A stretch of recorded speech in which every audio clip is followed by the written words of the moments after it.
Δόξα στον Κύριο. Χαιρόμαστε για τον αδελφό τον Γιώργο που είναι ανάμεσά μας. Έλα να μας φέρεις ένα χαιρετισμό, αδελφέ. Έτσι, λίγα λεπτά ένα χαιρετισμό ότι ο Θεός βάζει στην καρδιά σου.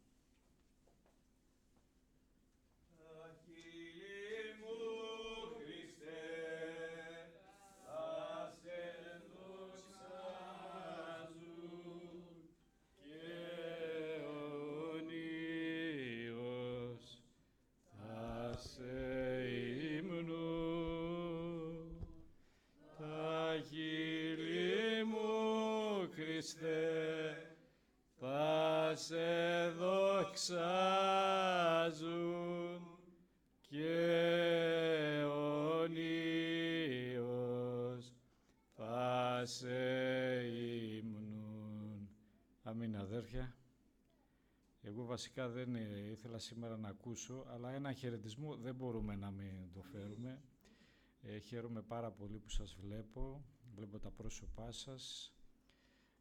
Χαίρομαι πάρα πολύ για τον αδελφό τον Γιώργο, όλο αυτό το έργο που εργάζεται ο Κύριος εδώ σε αυτή την εκκλησία. Να ξέρετε ότι πάντοτε έχετε τις προσευχές μας, πάντοτε είμαστε δίπλα σας και πραγματικά και πρακτικά πιστεύω είμαστε δίπλα σας και ο Θεός έχει ένα καλό σχέδιο μέσα στη ζωή μας, ένα σχέδιο θαυμαστό, ένα σχέδιο Άγιο, ένα σχέδιο, αδερφοί, το οποίο είναι σχέδιο θεραπείας, σχέδιο σωτηρίας, σχέδιο αποκατάστασης. Χαιρετώ, θα είμαι και εγώ ακροατής του Λόγου, αλληλούια, ο Κύριος, αλληλούια.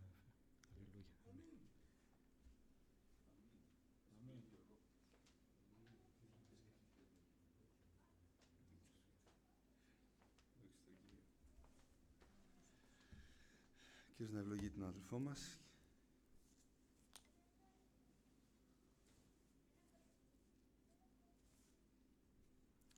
Αμήν, αδέλφια, θα διαβάσουμε λίγα εδάφια από το Λουκά, το κατά Λουκά Ευαγγέλιο. Το κατά Λουκά Ευαγγέλιο, κεφάλαιο 1, από το 26 εδάφιο.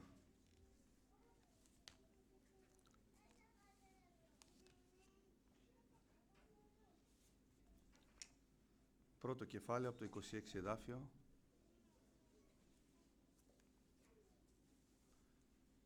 Και κατά τον 6ο μήνα ο άγγελος Γαβριήλ στάλθηκε από τον Θεό στην πόλη της Γαλιλαίας που λέγεται Ναζαρέτ, σε μία παρθένα κόρη αραβωνιασμένη με έναν άνδρα που λεγόταν Ιωσήφ, από τον οίκο του Δαβίδ, και το όνομα της παρθένας ήταν Μαριάμ.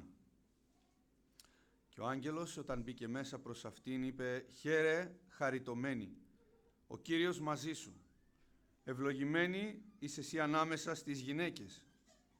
Και εκείνη βλέποντας ταράχτηκε εξαιτίας του λόγου του και σκεφτόταν ποιος τάχα να είναι αυτός ο χαιρετισμός. Και ο άγγελος της είπε «Μη φοβάσαι Μαριάμ, επειδή βρήκες χάρη στον Θεό.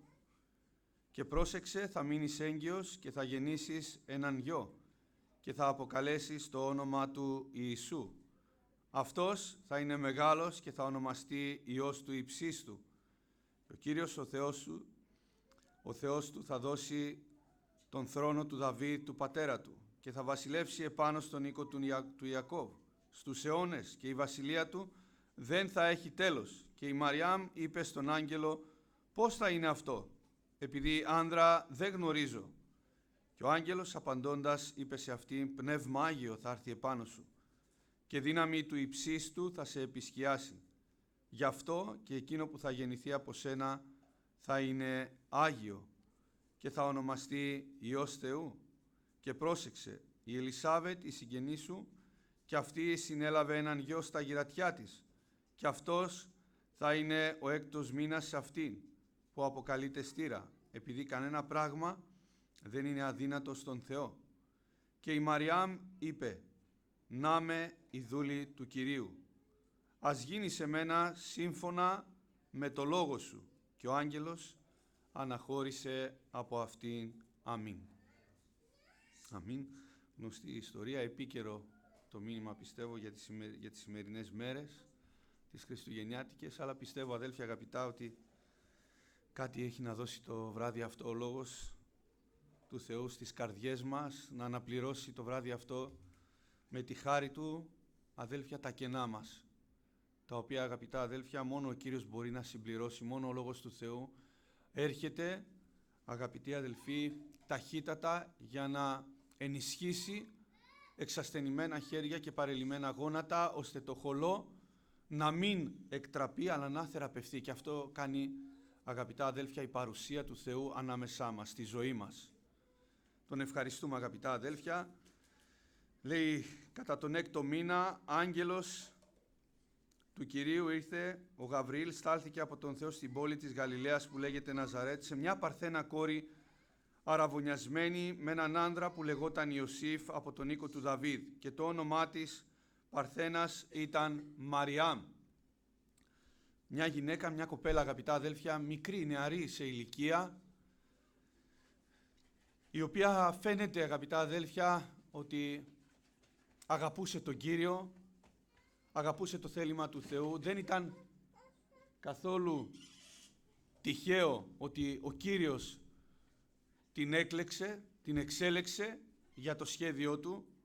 Ήταν μια γυναίκα η οποία φοβόταν τον Κύριο και έρχεται, αγαπητά αδέλφια, με ένα θαυμάσιο τρόπο, με ένα θαυμαστό τρόπο, ο Κύριος στέλνει τον Γαβριήλ και λέει ο Λόγος του Θεού στη Γαλιλαία που λέγεται Ναζαρέτ, σε ένα μέρος, σε μια πόλη, αγαπητά αδέλφια, υποβαθμισμένη στο λαό, εκεί στο Ισραήλ, υποβαθμισμένη, υποδιέστερη, και κάποιος είπε τι καλό μπορεί να βγει από τη Ναζαρέτ. Και εκεί, αγαπητά αδέλφια, όταν ο άνθρωπος ή εμείς πολλές φορές θεωρούμε κάποιους υποδιέστερους, τους θεωρούμε τίποτα, και όμως ο Θεός από εκεί, από τέτοιες καρδιές έρχεται, αγαπητά αδέλφια, να φανερώσει τη δική Του τη δόξα. Και έρχεται σε αυτή την πόλη, βλέπει, αγαπητά αδέλφια, τη γυναίκα αυτή, η οποία, λέει ο Λόγος του Θεού, ήταν αραβωνιασμένη με έναν άνδρα που λεγόταν Ιωσήφ, και λέει ο Λόγος του Θεού ότι ήταν παρθένα. Και αναφέρει ο Λόγος του Θεού ότι σε ένα άλλο σημείο, αγαπητά αδέλφια, στο Ματθαίο Ευαγγέλιο, ότι όταν το έμαθε ο Ιωσήφ, και λέει, επειδή ήταν και αυτός δίκαιος, μη θέλοντας να την εκθέσει δημόσια, ήθελε να τη διώξει κρυφά ο Ιωσήφ. Κοιτάξτε, ξεκινάει το σχέδιο του Θεού, ξετυλίγεται, αγαπητά αδέλφια. Δεν ξέρουμε σε τι κατάσταση βρίσκει ο Κύριος τη γυναίκα αυτή, δεν μας αναφέρει ο Λόγος του Θεού τον προβληματισμό της, σε τι πνευματική θέση ήταν, κατάσταση, αλλά έρχεται ο Κύριος, αγαπητά αδέλφια, να φέρει μια πνευματική ανατροπή. Έρχεται ο Κύριος να ξετυλίξει το σχέδιό Του μέσα στη γυναίκα αυτή, μέσα στη ζωή της. Να φέρει ανατροπές, αλλαγές. Και λέει ο Λόγος του Θεού ότι η γυναίκα αυτή, αγαπητά αδέλφια, ήταν παρθένα, και λέει ο Κύριος, αγαπητοί αδελφοί, και ο άγγελος όταν μπήκε προς αυτήν είπε, χαίρε και χαριτωμένη, ο Κύριος μαζί σου, ευλογημένη να είσαι εσύ ανάμεσα στις γυναίκες. Ευλογημένη. Τι πιο ευλογημένο, αγαπητά αδέλφια, να ακούσεις από το Πνεύμα το Άγιο, ότι είσαι εκλεκτός, ότι είσαι πολύτιμος στα μάτια του Θεού. Χαίρε και χαριτωμένη, ευλογημένη να είσαι ανάμεσα στις γυναίκες. Τι σημαίνει αυτό?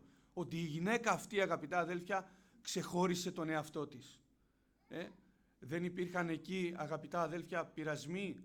Δεν υπήρχαν στην τότε εποχή προκλήσεις. Πώς δεν υπήρχαν?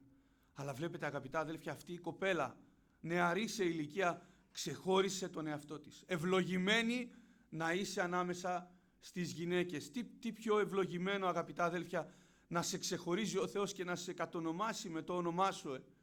Ευχαριστούμε τον Κύριο, αγαπητά αδέλφια, γιατί την εξέλεξε ο Κύριος να φανερώσει το σχέδιό Του. Εκείνη, βλέποντας, ταράχτηκε εξαιτίας του λόγου και λέει, σκεφτόταν ποιος τάχα να είναι αυτός ο χαιρετισμός. Τι θέλει ο Κύριος άραγε από μένα?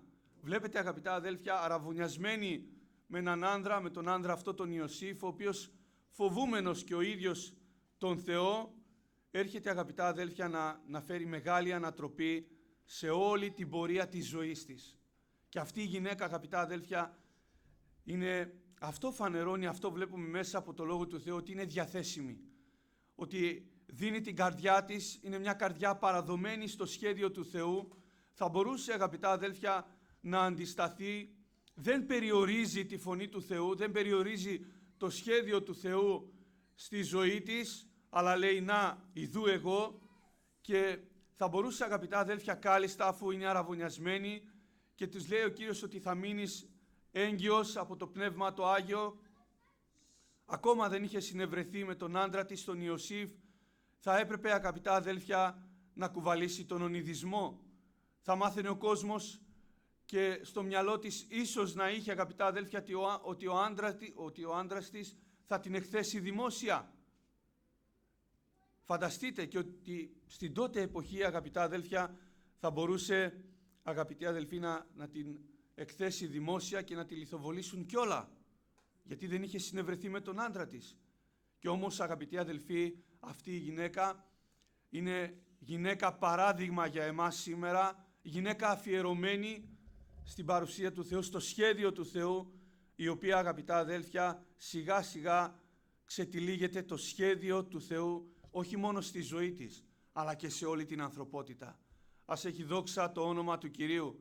Και για μας, αγαπητά αδέλφια, αυτή η γυναίκα είναι ένα παράδειγμα, η οποία στέκεται με αφιέρωση στο σχέδιο του Θεού, η οποία δεν κοιτάει τον εαυτό της, αλλά παραδίνεται, είναι παρεδομένη σε ό,τι το Πνεύμα του Θεού μιλήσει στην καρδιά της.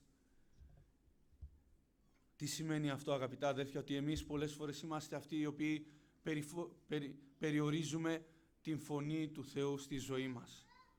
Περιορίζουμε το σχέδιο του Θεού στη ζωή μας. Λέμε μέχρι εδώ, καλά είμαι, γνώρισα μέχρι εδώ, άκουσα μέχρι εδώ, γεύομαι μέχρι εδώ, και βάζουμε τον Θεό, βάζουμε το Πνεύμα το Άγιο, αγαπητά αδέλφια, σε ένα πνευματικό, θα λέγαμε, καλούπι, έτσι δεν είναι? Αλλά ο Θεός, αγαπητά αδέλφια, θέλει, περιτριγυρίζει διαμέσου της γης το Πνεύμα το Άγιο για να βρει καρδιές, προδιαθέσιμες καρδιές, για να εκτυλιχθεί το έργο και το σχέδιο του Θεού στη ζωή μας. Και όχι μόνο, αγαπητά αδέλφια, αλλά και για τη ζωή και τις ψυχές έξω στον κόσμο, οι οποίες περιμένουν, αγαπητά αδέλφια, να βγούμε εμείς από το δικό μας καλούπι για να ακούσουν τα καλά νέα του Ευαγγελίου. Έτσι δεν είναι, αγαπητοί αδελφοί? Περιμένει ο κόσμος, αγαπητά αδέλφια, να ακούσει τη φωνή του Θεού μέσα από τους ανθρώπους που ο Θεός προόρισε, αγαπητά αδέλφια, να φανερώσει το σχέδιό Του. Και μου κάνει πολύ εντύπωση, αγαπητά αδέλφια, ότι ο άνδρας της, ο Ιωσήφ, είναι αυτός ο οποίος δεν εκθέτει τη γυναίκα του. Γιατί, θα λέγαμε, αγαπητά αδέλφια, δεν εκθέτει τη γυναίκα του? Γιατί, αγαπητοί αδελφοί, έχει σεβασμό, ευλάβεια στο πρόσωπο του Θεού. Και προσέξτε, αγαπητά αδελφιά, όταν ο άνθρωπος του Θεού έχει σχέση με τον Θεό, αγαπάει τον Θεό, αγαπητά αδέλφια, και θέλει να ευαρεστήσει τον Θεό, δεν εκθέτει τον άντρα. Η γυναίκα δεν εκθέτει τον άντρα και ο άντρας δεν εκθέτει τη γυναίκα. Και η σχέση μας, αγαπητά αδέλφια, φανερώνεται το πόσο αγαπάμε τον Θεό από το πώς, αγαπητοί αδελφοί, εμείς οι ίδιοι κινούμεθα μέσα στην καθημερινότητά μας. Με τους πιο κοντινούς μας ανθρώπους, με τους συνανθρώπους μας. Φανερώνει τη σχέση που έχουμε με τον Θεό, αγαπητά αδέλφια, και δεικνύεται μέσα από τους ανθρώπους. Αν έχεις καλή σχέση με τον Θεό, θα έχεις και καλή σχέση με τη γυναίκα σου.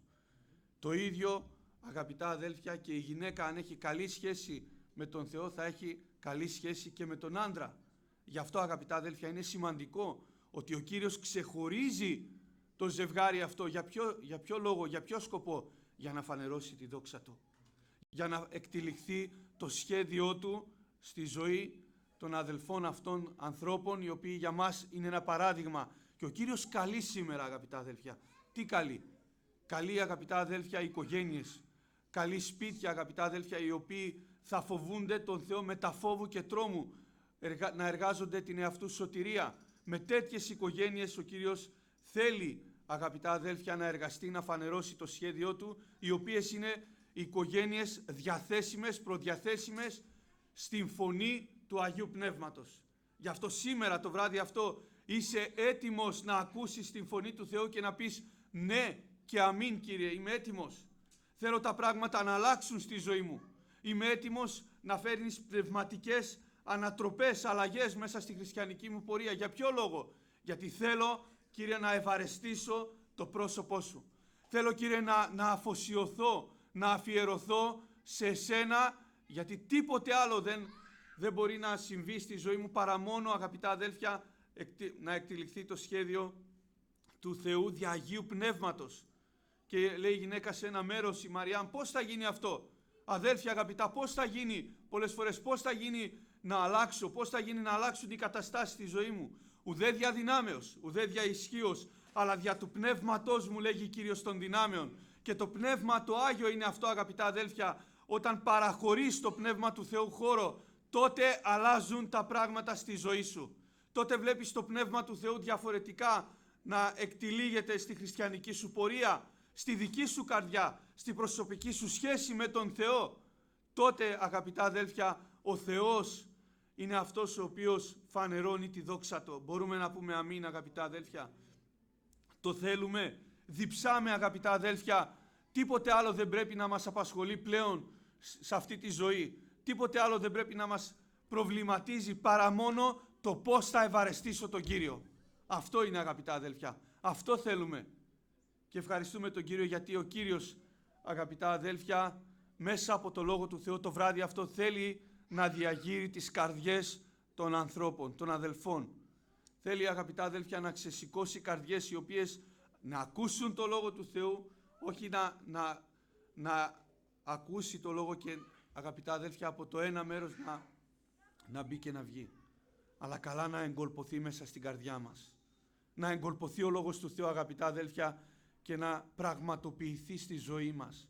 Γιατί πολλές φορές βλέπετε, αγαπητοί αδελφοί, έχουν περάσει τα χρόνια, έχουν περάσει οι μέρες και βλέπετε δεν βλέπουμε αλλαγές στη ζωή μας, γιατί εμείς έχουμε περιορίσει το Πνεύμα του Θεού. Γιατί εμείς είμαστε αυτοί οι οποίοι χωλένουμε, αγαπητά αδέλφια, δεν μπορούμε να βαδίσουμε πνευματικά από δόξα σε δόξα και από πίστη σε επίστη. Τίποτε άλλο δεν μπορεί να φταίξει παρά μόνο η ίδια μας η καρδιά, ο ίδιος μας ο εαυτός, ο οποίος περιορίζει το Πνεύμα του Θεού μέσα στη προσωπική σου σχέση, στην προσωπική σου πορεία. Φέρε τον εαυτό σου το βράδυ αυτό μπροστά στον Κύριο.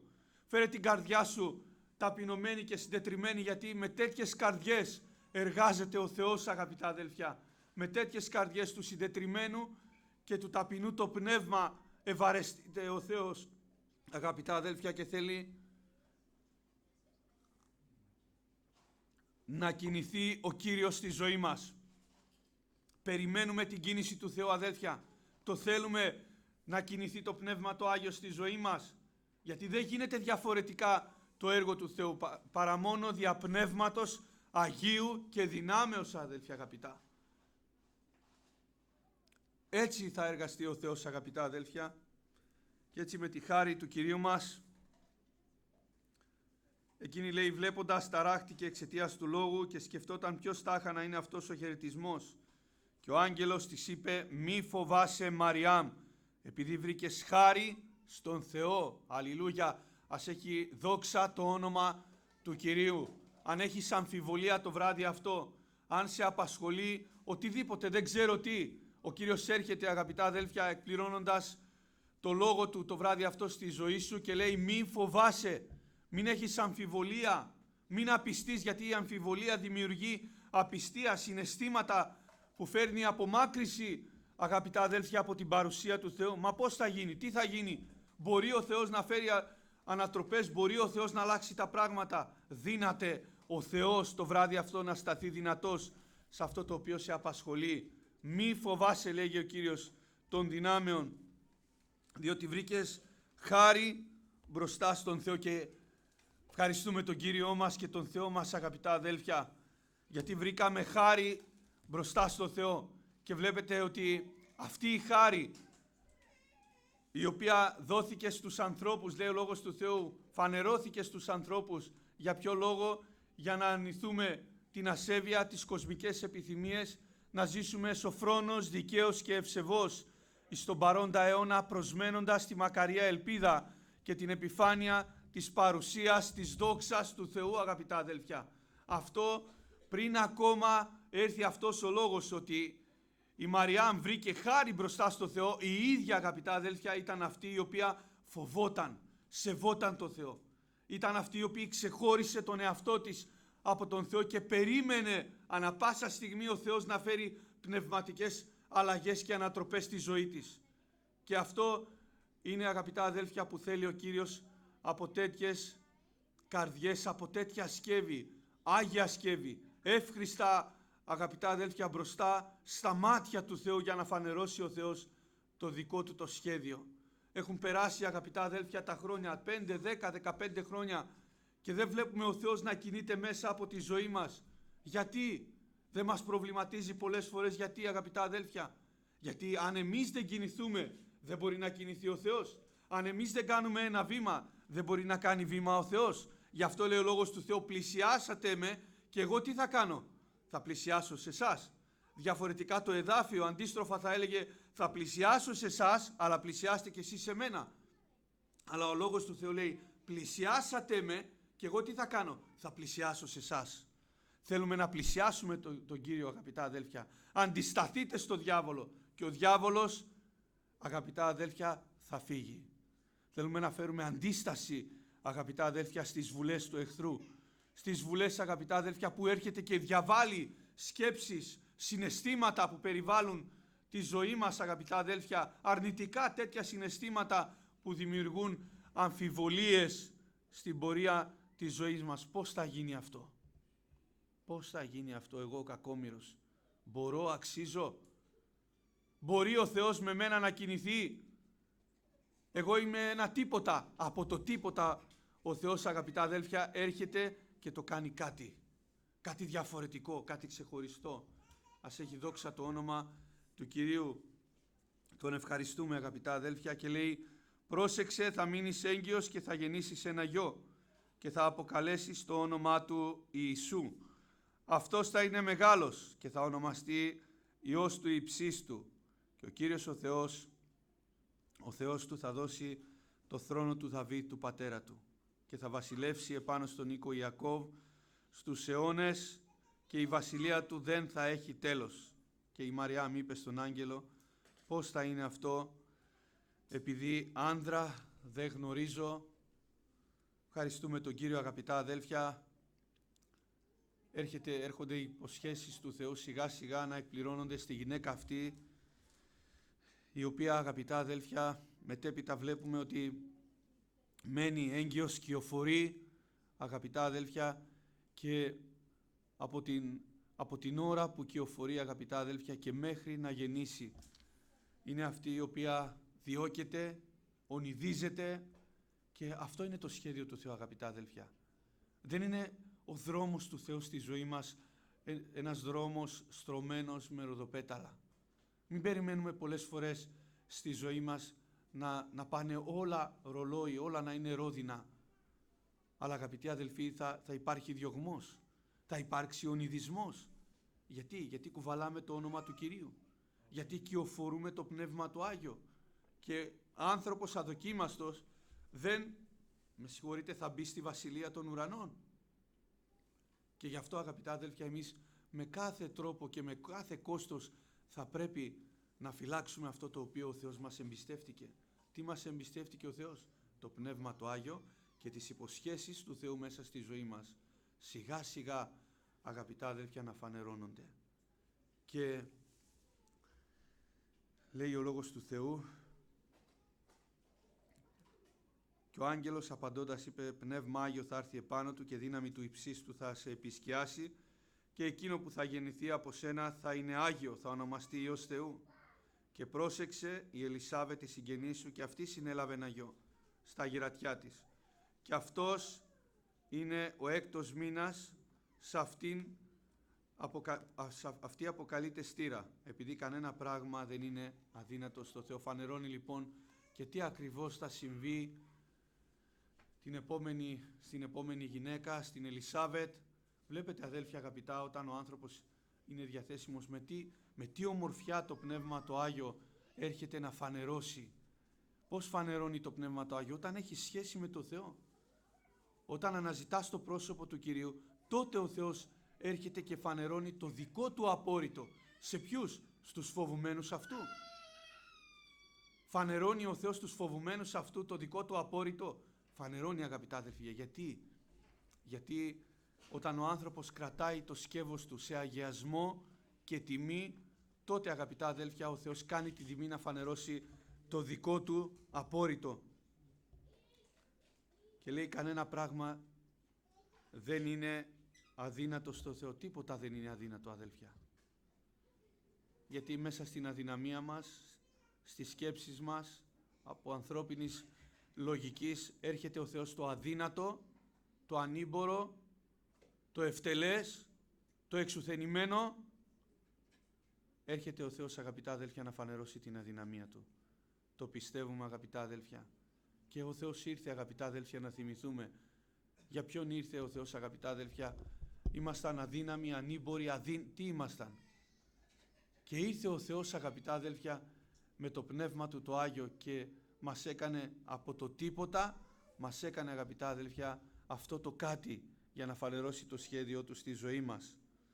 Και η Μαριάμ είπε, να με η δούλη του Κυρίου, ας γίνει σε μένα σύμφωνα με το λόγο σου, και ο άγγελος του Κυρίου αναχώρησε. Ξέρετε, μ' αρέσει πάρα πολύ, αγαπητά αδέλφια, εφραίνομαι σε αυτό το εδάφιο, που η γυναίκα αυτή παίρνει την απόφαση. Ποια απόφαση, αγαπητά αδέλφια? Να παραδοθεί στο σχέδιο του Θεού.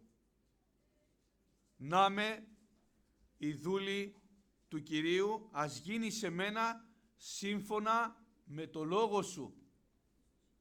Ας γίνει σε μένα σύμφωνα με το λόγο σου. Είσαι έτοιμος? Είσαι διαθέσιμος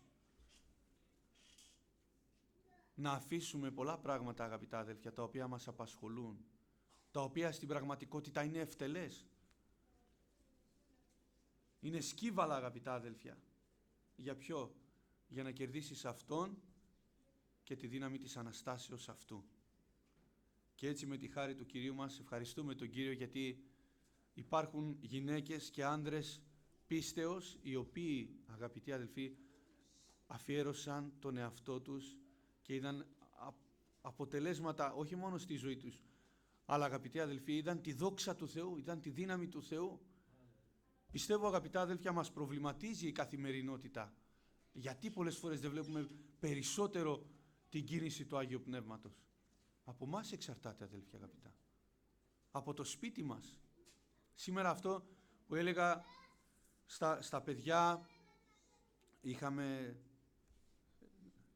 επισκέπτες και έλεγα να μην πάντοτε τα σπίτια σας να είναι ανοιχτά. Πάντοτε στα σπίτια σας να καλείτε αδελφούς, να υπηρετείτε τους αδελφούς.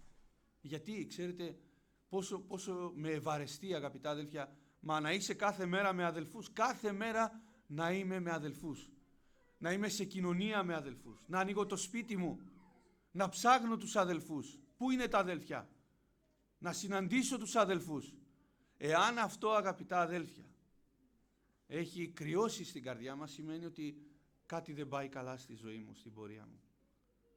Θέλω να συναντήσω τους αδελφούς, ποθώ, αγαπητά αδέλφια, την κοινωνία των Αγίων. Και είναι πολύ σημαντικό, αγαπητοί αδελφοί, με τη χάρη του Θεού να διαθέσουμε ξανά και ξανά τις καρδιές μας στην παρουσία του Κυρίου μας. Να παραδοθούμε, αγαπητά αδελφιά.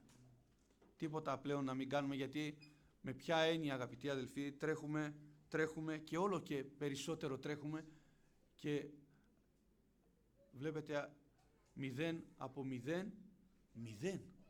Τίποτα δεν είναι. Παρά μόνο αυτό είναι που ευαρεστεί το πρόσωπο του Κυρίου.